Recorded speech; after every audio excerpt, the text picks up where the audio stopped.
Shoutout mga idol, nandito ko sa Barangay Tugatog sa May Rosie. Andito po ang mga motor. Kung gusto po ninyo, ayan, napakarami po dito yung display. Yung mga nari po nandun sa baba.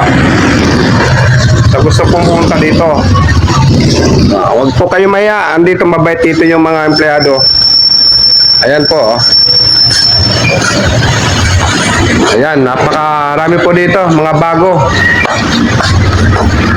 Dito po ako nagkaroon ng maraming sasakyan na motor. Ayan, nakita nyo yung taxicil ko. Ayan. Punta po kayo dito mga idol. Nais nyong kumuha ng motor. Oh, meron dito mga idol, oh.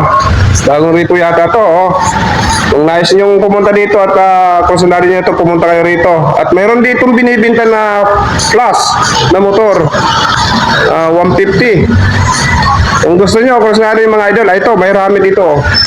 Oh, maganda, oh. May plate number na. Ayan po mga idol, oh. Oh, guwapo, oh. So, kayo nang pumunta kayo dito, kayo nang bahala mag-usap dito sa empleyado. Kasi hindi naman ako pwede mag-mention sa presyo dahil vlog ko lang ito para sa inyo. Ayan. Ito po yung compound ng Rosie Company. Malawak po ito dito sa loob. So ako, mayroon na ako ditong big bike at saka RFI na 175. Garantisado mga idol. Kabisado ko na. Pare-pareho lang makina mga idol. Dito na kayo. Oh. Ayan yung mekaniko natin na guwapo. Yung ano natin ngayon na maganda, oh. Ay ma'am, kaway-kaway mo na ma'am. Ayan, kita mo.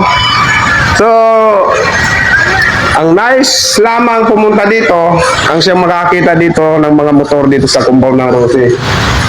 Napakarami po at marami kayong mapipilian dito. Doon sa binanggit ko na flash, ayan po. Kung gusto nyo, punta na lang kayo rito. Kayo na mag-usap ng ano dito. Empleyado. Ayan. Guwapo, oh. So hanggang dito na lang mga idol. Bye-bye.